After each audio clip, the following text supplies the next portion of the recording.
అదే RTV app వార్తల్ని క్షణాల్లో చదివే అవకాశం ఉంటుంది. ఒక న్యూస్ పేపర్, ఒక టెలివిజన్ ఛానల్ మీ చేతుల్లో ఎప్పుడూ ఉంటాయి. లోక్సత్తా వ్యవస్థాపకులు మాజీ ఎమ్మెల్యే డాక్టర్ జయప్రకాష్ నారాయణ మనతో ఉన్నారు. ఆయనతో మాట్లాడదాం. జయప్రకాష్ నారాయణ గారు నమస్తే. నమస్తే చంద్రమౌళి.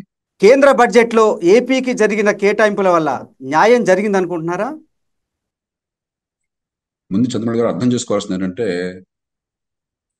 రాజకీయం ఉన్నప్పుడు కొద్దిగా చేసినప్పుడు ఎక్కువ చెప్పుకునే ప్రయత్నం చేస్తారు. నిజానికి ఆంధ్రప్రదేశ్ విభజన చట్టంలో ఉన్నటువంటి నిబంధనల ప్రకారం జరిగిన తప్ప అదనంగా ఏం జరగదు. నిజానికి ఇంకా జరగాల్సినవి ఉన్నాయి. విభజన చట్టంలో చాలా స్పష్టంగా ఏం పేర్కొన్నారు?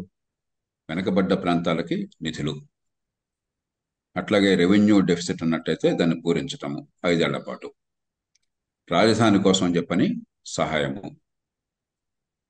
పోలవరం ప్రాజెక్టు, మౌలిక సదుపాయాల కల్పన, వీటితో పాటు కేంద్ర ప్రతిపాదిత పథకాలు ఉన్నాయి, సెంట్రల్లీ స్పాన్సర్డ్ స్కీమ్స్.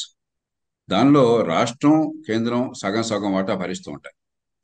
కానీ ఆంధ్రప్రదేశ్కి 5 ఏళ్ల పాటు జాతీయ స్థాయిలో ప్రభుత్వం వాటా భరిస్తామని మాట ఇచ్చారు.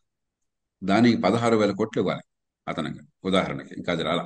కాబట్టి ఇవన్నీ కూడా చట్ట ప్రకారం ఇవ్వాల్సినవి. కొన్ని పూర్వం జరిగినాయి, కొన్ని ఇప్పుడు జరగాల్సి ఉన్నాయి. అవి ఇచ్చి కొంచెం రాజకీయం కోసం మరి లబ్ధి పొందాలని చెప్పంటే కొంచెం ఎక్కువగా చేసినట్టు చెప్పుకుంటారు. చేత అదనంగా ఏం లేదు. ఆంధ్రప్రదేశ్కి వచ్చింది చట్టం ప్రకారం రావాల్సింది వచ్చింది, ఇంకా రావాల్సినవి కొన్ని ఉన్నాయి. 15,000 కోట్లు అమరావతి నిర్మాణానికి ఇస్తున్నట్టుగా నిర్మలా సీతారామన్ ప్రకటించారు. ఏంటి, అది సరిపోతుంది అనుకుంటున్నారా అమరావతి నిర్మాణానికి? ఆంధ్రప్రదేశ్ ప్రభుత్వం చంద్రబాబు గారు 3 రకాలైనటువంటి ప్రతిపాదనలు సిద్ధం చేసింది. ఒకటి, వెంటనే భవన నిర్మాణాలు, ప్రభుత్వ భవన నిర్మాణాలు, కనీస సదుపాయాలు.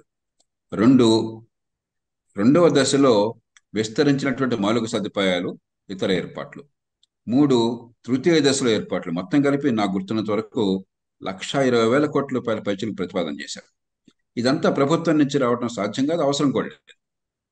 కాబట్టి 15,000 కోట్ల రూపాయలు కనీసం ప్రభుత్వ భవనాల నిర్మాణం కోసం చెప్పి, అన్ని రకాల భవనాల నిర్మాణం కోసం చెప్పని, మౌలిక సదుపాయాల కల్పన కోసం సరిపోతుంది. దాంతోపాటు కనెక్టివిటీ కొన్ని ఏర్పాట్లు చేస్తామని చట్టంలో హామీ ఇచ్చారు. నిన్న కూడా ఆర్థిక మంత్రి గారు చెప్పినట్టున్నారు.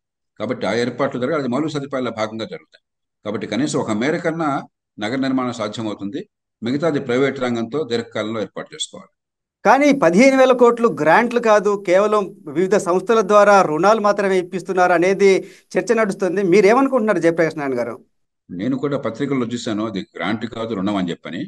బహుశా నేను అనుకోవటం ఏంటంటే, ఈ మధ్యకాలంలో జాతీయ స్థాయిలో వివిధ కారణాలుగా గ్రాంట్లు కాకుండా రుణాలు చూపెట్టినారు. గ్రాంట్లు అనగానే ఫిస్కల్ డెఫిసిట్ పెరిగిపోతుంది, ద్రవ్యలోటు పెరిగిపోతుంది. రుణంగా చూపెట్టినట్టు ద్రవ్యలోటు పెరగదు. ఉదాహరణకి 1,50,000 కోట్ల రూపాయలు రాష్ట్రాలకి పెట్టుబడుల కోసం చెప్పని, మళ్ళీ రాష్ట్ర ప్రభుత్వం తిరిగి చెల్లించాల్సిన పరిస్థితి ఉంటుంది కదా. అంటే మామూలుగా ఏం చేస్తారంటే, కన్సెషనల్ లోన్స్, వడ్డీ లేని రుణం ఇచ్చారనుకోండి, అది భారం లేనట్టు లెక్క.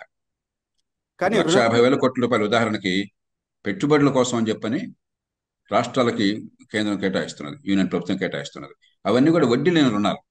ఇప్పుడు 30 ఏళ్ల తర్వాత మనం చెల్లిస్తాం లేదో దేవుడి కనుక, వడ్డీ లేదు. కాబట్టి కాలక్రమేణా డబ్బు ఏమిటి, ఈ ద్రవ్యోల్బణం వల్ల డబ్బు విలువ తగ్గిపోతుంది.